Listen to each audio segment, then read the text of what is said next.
welcome to our latest episode of the Lebanese Tradition Podcast. واليوم بدنا نحكي عن From Grants to Grading Boards, Reinventing Success with Pamela Bekhalil Malouf. And the reason we invited Pamela today is because she has started her own startup, I guess, company, بتعمل cheese plates and other things related to parties وهيك أشياء, coming from a medical and nutrition background. So, Pamela, welcome to the podcast. Thank you so much, Panien. It is a pleasure being here. And thank you so much for inviting me to the podcast. And I am excited to share my experience and what brought me here and my career shift with you. Exactly. And I mean, this is a good one. I know, man, you took a risk, and it looks like it worked. So, can you introduce yourself to our audience first before we start? Yes. So my name is Pamela Khalil Malouf. I have a background in nutrition, a bachelor's in nutrition and a master's in food technology. And I then pursued a MBA, a master's in business administration with concentration in healthcare management. So this is my background. And I currently have Bites on Boards. How I moved into Bites on Boards, I think we will tap into that very shortly. Right, exactly. So, under Candy, you have a nutrition background, you have an MBA background, so you have some background to start your own business, I guess. And you spent years with AUB Medical Center in research and grant administration. What was your role like over there? Okay, so Panine, before tapping into that, let me tell you a bit more about my nutrition path. So after graduating from my BS, I started my own clinic as a dietitian. And following my graduation from my master's degree, I also worked in a cheese manufacturing plant as a quality control team lead. So I was juggling between those two positions, having my own clinic and being a quality controller in a cheese manufacturing plant. After that, I got married. So I am married. I am a mom to two beautiful girls. Anyway, after getting married, I traveled with my husband to the US. In the US, I landed a job in grants coordinating. So I used to coordinate grants at Brigham and Women's Hospital in Boston. So that was my first experience coordinating grants and applying to NIH grants and DoD grants and other institutions. I spent my time in that institution at Brigham and Women's Hospital for a whole year. Then we moved to Tucson, Arizona. That was when I pursued my MBA in healthcare management. In Tucson, I did not get the chance to work because we moved to Nashville, Tennessee. In Nashville, I started working in a cancer research institute where all research projects that we used to work on, I used to submit them to the IRB to get approval. And then following the approval, we used to start the trials. So they were clinical trials.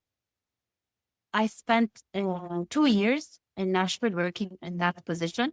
And then we moved back to Lebanon. When I moved back to Lebanon, the background in grant submission in the US helped me land this position at AUB, the position that you are talking about. So when we came back to Lebanon, I worked at UBMT, specifically at the Clinical Research Institute, where we used to submit, to apply to grants at the NIH and the DoD, similar to the grants that we used to submit them in the US. The difference was that we were targeting grants that aimed to fund research projects that will be conducted in the Middle East or MENA region. So I used to support faculty members or physicians at UBMC and to apply to these grants and get the funding necessary to conduct their research. Exactly. From what I know is you were pretty successful at that. Actually, there were a lot of grants obtained, partially, I mean, with your help, of course, and with the people who wrote the grants and stuff like that. But so you had a Master of Science, an MBA, and you were in a very, very solid academic professional path. And then, how did you envision actually your career going at that point, and what led you to get to the turning point? So at that point, my career was on a roll. I was on the ladder, going up, and the environment that I was in at UB was very helpful, and capacity building was there, and there was always room for improvement, always on new projects, always on new funding opportunities, landing on them and submitting them and securing them. So as you said, it was successful. So we used to secure $1 million grants, etc. Um, it was hectic. It was always every day we had something new going on. Perhaps if I were still at UB, I would envision my career um, maybe having an office that would take care of grants for all the university, not just UBMC. So it would be AUB as a whole. Maybe that would have been the next step. Maybe that would have been climbing up the ladder in that way. But that being said, following the COVID and following the financial crisis in Lebanon, I decided to take a step back from my career at UB. So during that time, it was for several reasons. Once I took that step back, I decided to submit my resume to other job opportunities. While doing that, which I was doing actively, and I did find very interesting positions to apply to. I applied to positions related to nutrition, related to food technology, because I always wanted to go back to my roots or to go back to my initial BS or master's per se. So while doing that, I was invited to potluck once. And for that potluck, I decided, or I signed up, or I volunteered to bring in a cheese board, because it's something that I would organically do at home or when we are gathered. So long story short, I did that board. It was a nice, cute one, and I took it with me to that potluck, and it was a huge success. So it was the star of the table, if you would say. People were impressed. So for me, was a random design work with cheese ended up being a success idea or a mesmerizing word for others. And following that branch, people asked me to prepare boards for them. And this is how Bites on Boards, the idea was born. And this was the turning point. So instead of submitting applications and following up on the job opportunity that I was applying to, instead, I was busy taking orders for Bites on Boards, and it kept rolling. And I just stopped submitting applications and focused on that.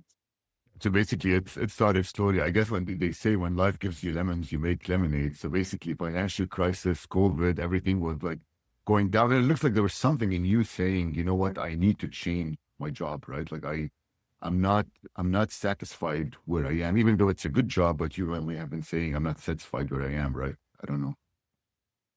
It was an excellent job. I used to love what I did. I used to love what it gave me satisfaction. But at some point, having something on your own or doing something for you, it is my baby. It is still my baby, what I'm doing right now. But that shift gave me more satisfaction.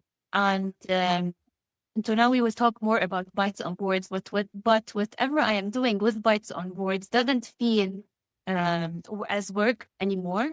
So I'm so passionate about it that every board is different than the other. Every board expresses something differently. And I do it with so much joy. And I think this is what it makes it successful. Like they were seeing some of your boards either on Instagram or live in certain parties. But but you were leaving. A lot of people say, you know what, you were in a secure job, you're applying for another secure job at the time. And how difficult is the decision like to leave your secure job and start something on your own? Because obviously you're quote unquote taking a risk. That's what people think. But what do you think? What would you say? It's difficult. And for me at that time, it was not an easy decision. For me, what helped was the situation. Since we were in, after COVID and financial crisis, this kind of pushed me to leave my secure job and start applying to a new one. Again, as I said, I was actively looking for a new one because I wanted that security and I wanted the 9 to 5 job, which I was used to. But along the way, something happened, which was that random potluck where that board was successful. And I did not intentionally stop applying to another secure job. It kind of happened organically where I started getting orders and started being busy with bites on boards. The creativity of being an entrepreneur and finding new stuff, new ideas, replying to orders and taking the initiative to build something new just took up my time. And I realized that my time now was all focused on bites on boards, on finding new suppliers, on finding new ideas, on creating an Instagram page, on pricing my boards, on developing new design techniques for these boards. So I started being busy without intentionally setting that on task, and unintentionally I stopped applying to another student job, and this is how I found myself. Yeah, so slowly, like you slowly got started getting busy with it, and you're like, all right, let's go for it. So for those who don't know it yet, so tell us a bit about it. What is Bites and Boards and what makes it like unique? Because I think you can go like a lot of like restaurants and whatever, like can do, I don't know, can do food for you or do a cheese plate or do catering. So what makes it unique and what is it? Okay. So Bites on Boards, we have uh, cheese and charcuterie boards, grazing tables, and the cheese and charcuterie cart. So it is basically those 3 main items. Those 3 main items are catered for private events, for small parties, or for small gatherings. I would not like to call it a catering business because yet, maybe actually, but I would like to say that what makes us unique is that we customize each board and each grazing table and each cart according to the client's needs. So each board is different from the other.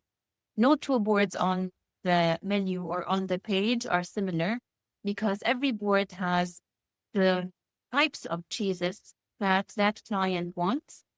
The size is different. The type of cheese is different.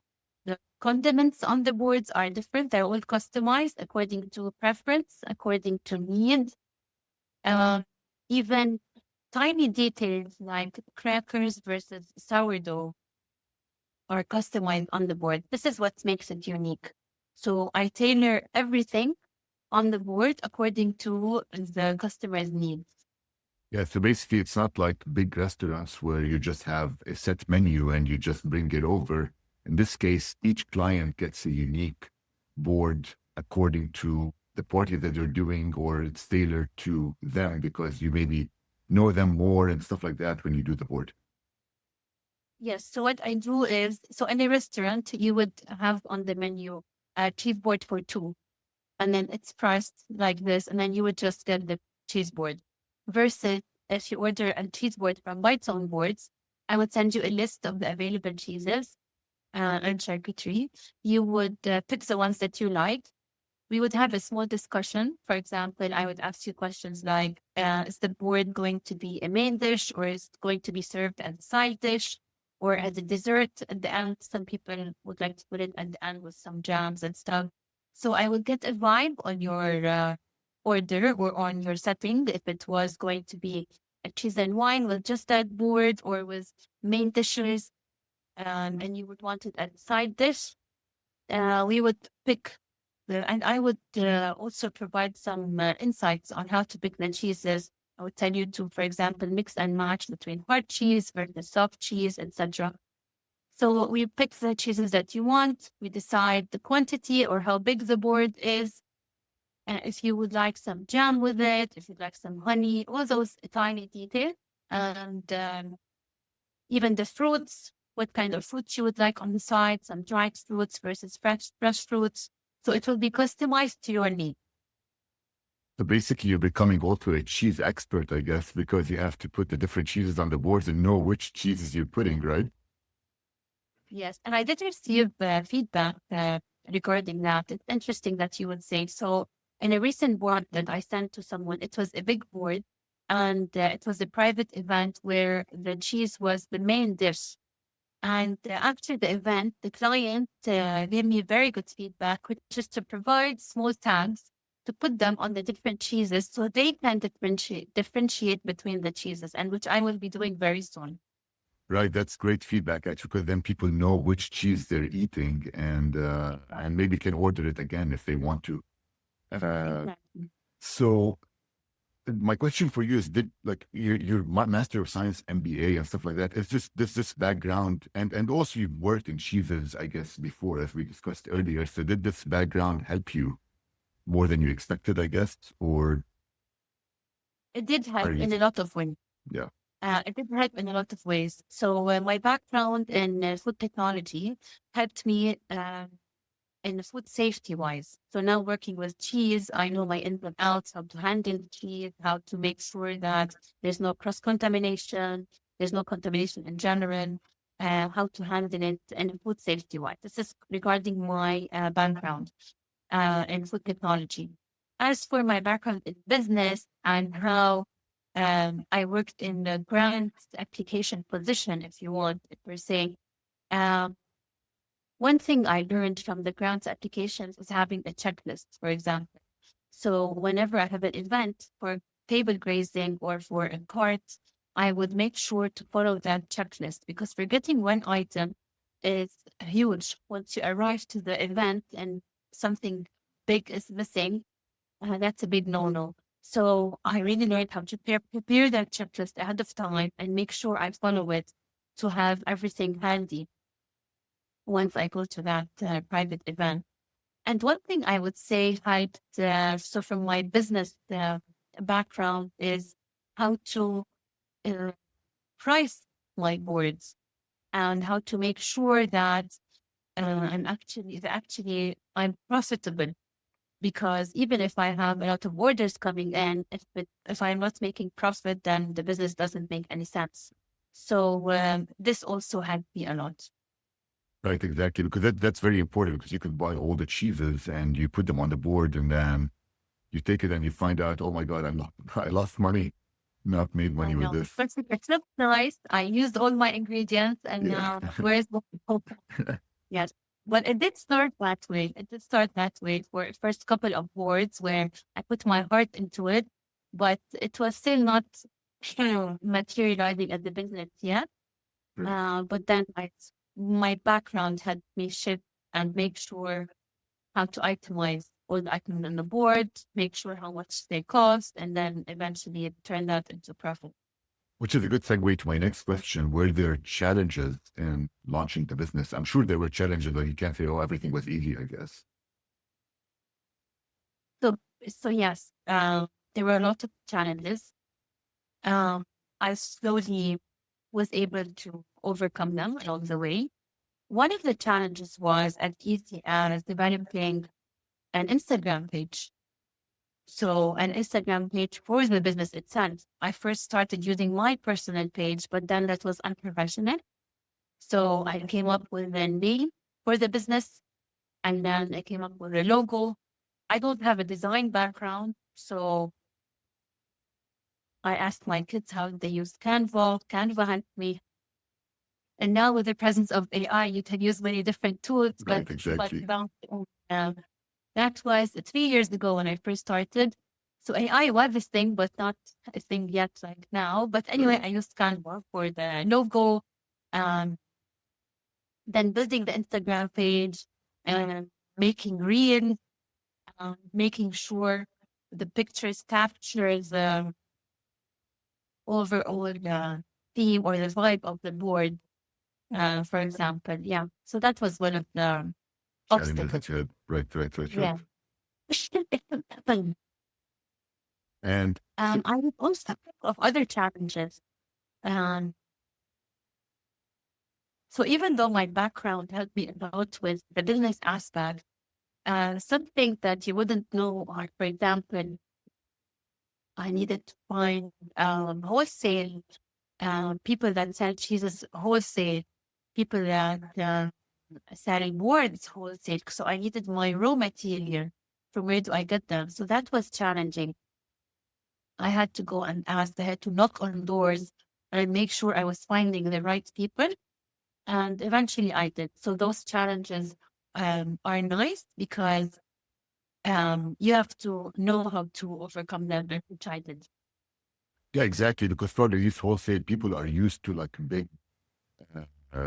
big restaurants or stuff like that buying from them, and they don't know you, so it's harder to get a good price, I guess, and harder to get into the system at the beginning. Hard to get to know them as well. Right. So they don't know me. I don't know them either. So I didn't know who are the big, yeah, I don't know if I could call them monopoly dealers, but yes, who are they? Where are they located? When I reach them, are they able to provide me with the right amount of items that I need, etc. But yes, so one way or another, I did find them, and I find a couple of ones, and now I managed to get my way around that. Especially exactly, you want to find the number of items, and you want to find good quality items too. You don't want to be providing people with, because you need to check the quality of the things that you're getting to. Um, So people always like romanticize. They say, "Oh my God, it's entrepreneurship. I'm going to start my own business and stuff like that." So, is that true? Is it like beautiful to have your own business, or would you say maybe it's not as easy as people think? It is very nice. It is not as easy as people think, but it is very nice. I would like to say it has its advantages and disadvantages.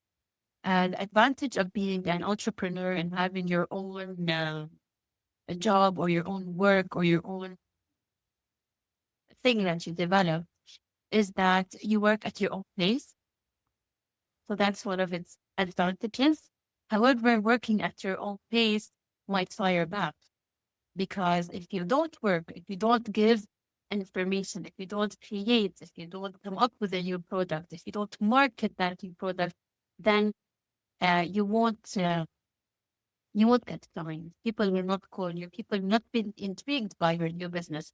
So what I'm trying to say is that it is very nice, but it keeps you on edge because you need to be always uh, creating new ideas. Your downtime is your thinking time. Your downtime is the time where you create new ideas, where you create new reels, where you come up with new design and you send them to people, and then you wait for people to order them. So being an entrepreneur is not as easy as people think. However, it's fun. It is tense-paced. So the more you work, the more you knock on doors, the more you find wholesale people, the more you find the item that you want, the more that you get work in return. So I would say that it is nice.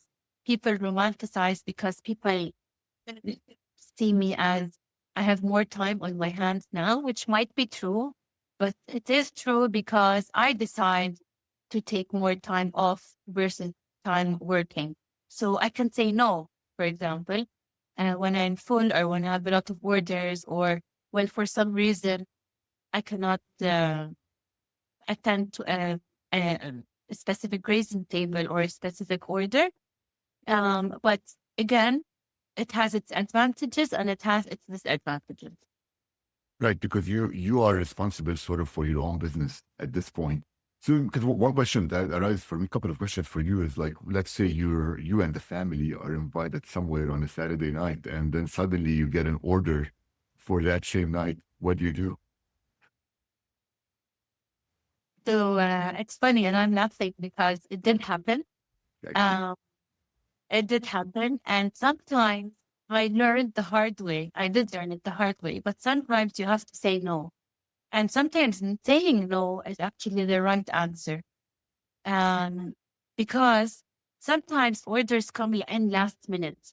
right. Since I'm passionate for what I'm doing, I can physically make that order happen. But sometimes you don't want it to interfere with, for example, family decisions, with family outings, with family commitments. So this is where you need to learn how to say no. And I learned it, although I learned it the hard way, but I did. Yeah, I know it's hard, especially at the beginning. I think at the beginning of your business, you don't want to say no to anyone. But as you grow your business, you can say no in that case because you have a lot of orders and you're more known in that case. So have you had periods of like slow periods, doubt, uncertainty, stuff like that? And go ahead, you wanted to say something before that too. So, Yes, I wanted to follow up on the yeah. corporate. So I will do that and then we will go on to the next question. So I learned, for when I'm saying no, I learned to, for example, now we are in January going on to February. February, there is the Valentine's. So Valentine's usually is on February 14th. So what I learned from the 2 previous years, because Bites on Words has been going on for 3 years now. So I learned to plan ahead for big occasions or big seasons. So now Valentine's is coming up. So I learned that during or a couple of days before Valentine's and during Valentine's, I try not to plan family outings. So I don't clash with the family or with any friends around because I know that this is the high season for Bites on Boards. So what I do is I steer away from those this week or those couple of days around that date because I know I will be busy. So I try to hold off on personal plans during busy period. This is what I would say. This is what I learned. And this is what I am practicing these days. And especially we just came from Christmas and New Year, and I did that for those 2 big occasions and it worked. And this is what I'm doing for other big seasons or seasons that I would consider that are busy for Bites on Boards. Right, right. So basically you're learning from some of the mistakes you've done at the beginning. Yeah. Yeah. And so now we get the next question is, I'm sure you've had slow periods at the beginning, right? Did you doubt yourself? Were you uncertain of like where you're going? Yes. So I've had slow periods in the beginning, and I still have slow periods. Maybe these slow periods are shorter now, but I still do have them. What I do during these slow periods is I use them to energize. I use them to brainstorm, to come up with new ideas, be creative, and work on social media, work on creating the social media content, boosting my videos and boosting my ideas online to get ready for the next busy season. So the down periods are the periods where I will be working behind the scenes until the next season comes up. So down periods are usually weekdays because people tend to go out, tend to host on weekends, for Right. example. Right. So usually weekends are busy, weekdays are slow. And usually vacations or holidays are busy and other days are slow. So I use the slow days to energize for the upcoming busy days. And you did mention, you did in your question mention something about being doubtful or being Uncertain, right? Uncertain or certain. doubtful, right? Yes. So sometimes I would say, is this working or Like when it is too slow, I would question myself. This working? Is Bites on Words working? Should I continue? Are people happy with it?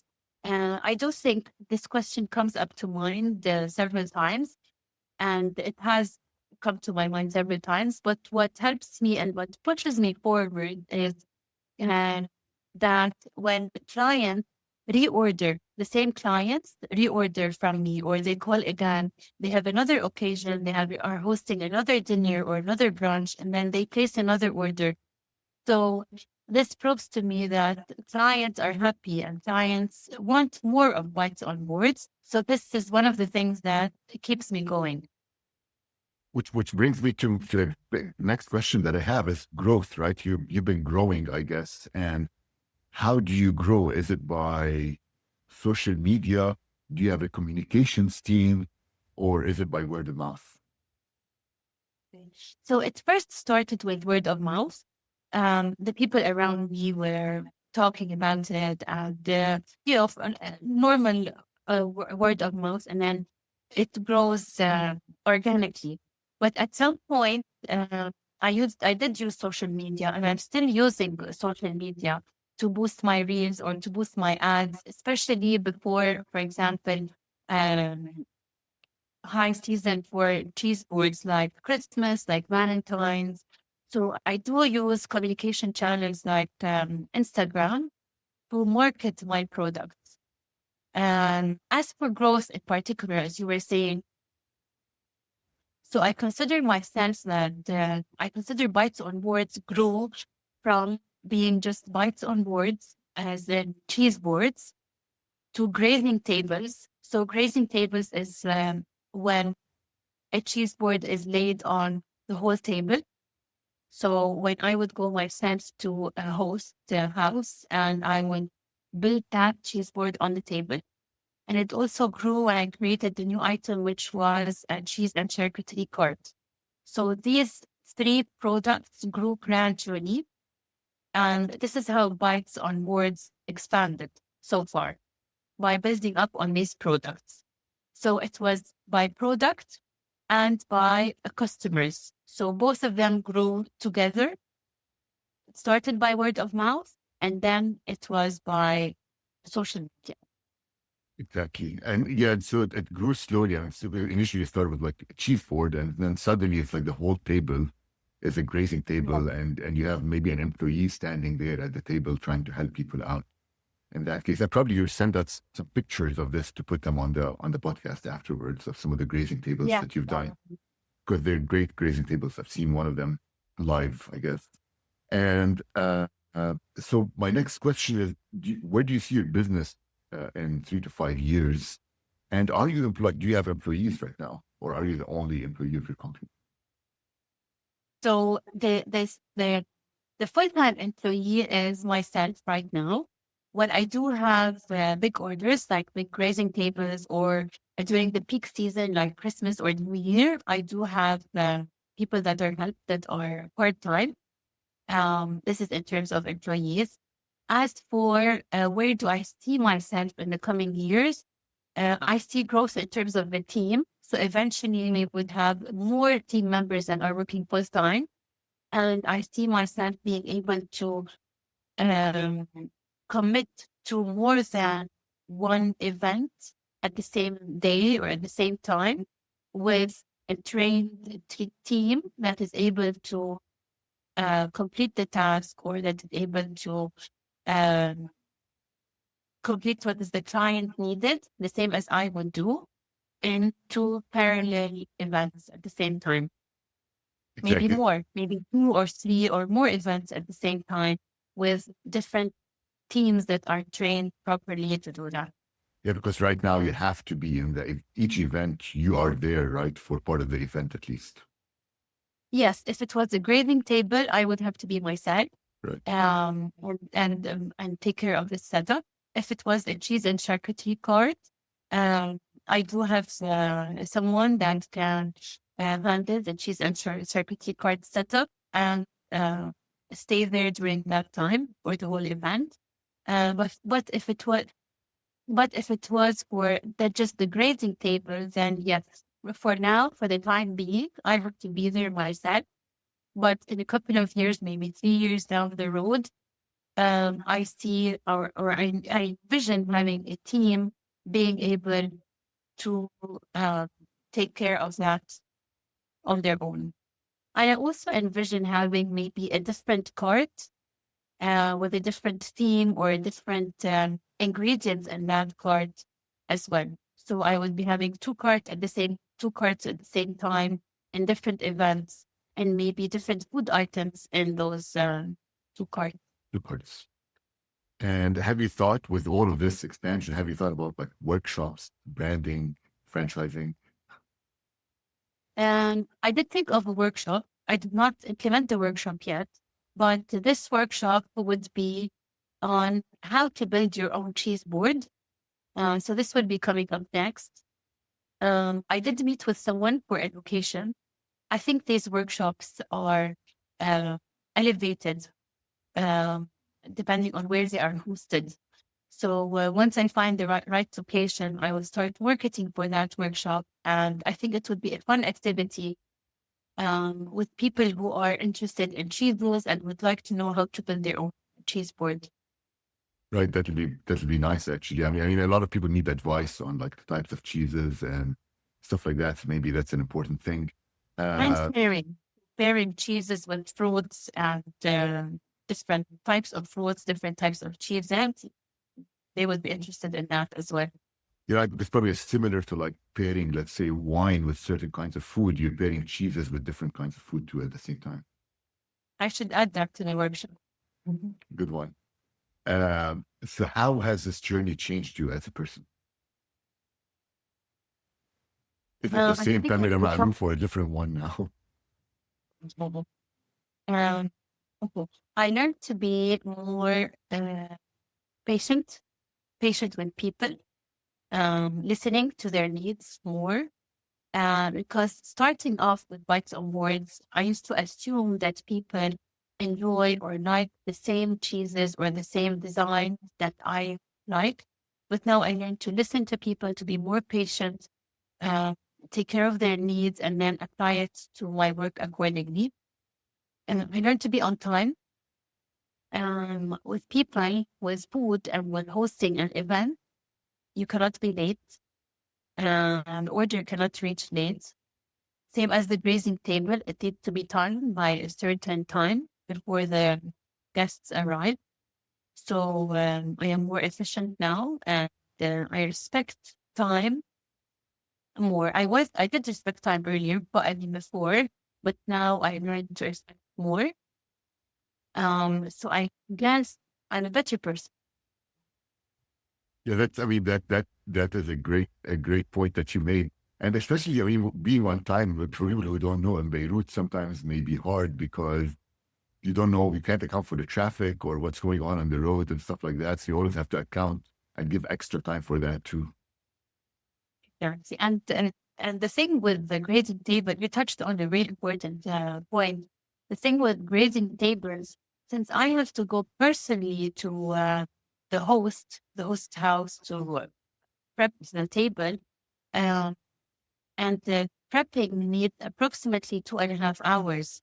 So I need to make sure that I'm not stuck in traffic and I arrive on time, because the table needs that amount of time prepping.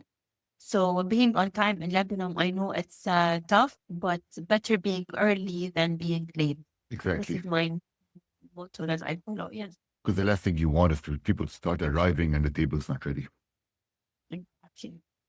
And so now I'm going to ask your advice to other people, because a lot of people are like stuck in their secure jobs. They're like, oh, it's a secure job. I don't want to leave it, but I'm not happy.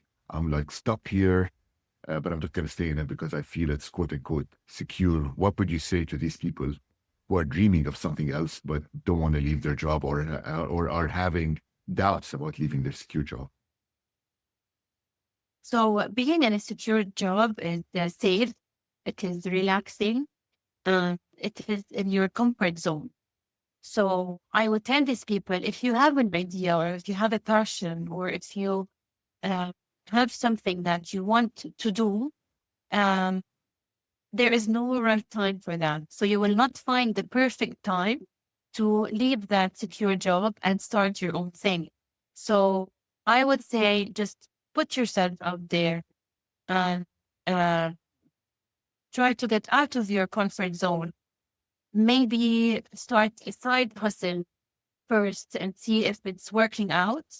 Uh, make it bigger by bigger, and slowly try to make it big. And once you think that it is going where you wanted it to be, just take that leap and make it happen. But don't wait for the right time, because I don't think there's the right timing to leave that secure job where you feel that everything is safe and you go from paycheck to paycheck and you know that every month you have financial stability. You will not get that right time. So just start something small, wait until it's being lucrative and take the leap. And don't be afraid to take the leap, even though not every month is going to be financially stable, or maybe as a start, not every month you're going to get the revenue that or the profit that you wanted. But eventually, if it is a successful idea, or if the people liked it and you're putting work hard into it, you will find results. And those results won't be the same every month, especially when you start. But at the end of the road, there is light at the end of the road. Right. So I do Again, encourage you to take that leap. exactly. Because also one thing, I mean, maybe we tell people is like everything's reversible, right? Like if you make that decision and it doesn't work out for you, you can always find another secure job. You already built your CV and you can probably find another job afterwards. Exactly. Now, for me, I was doing it the other way around.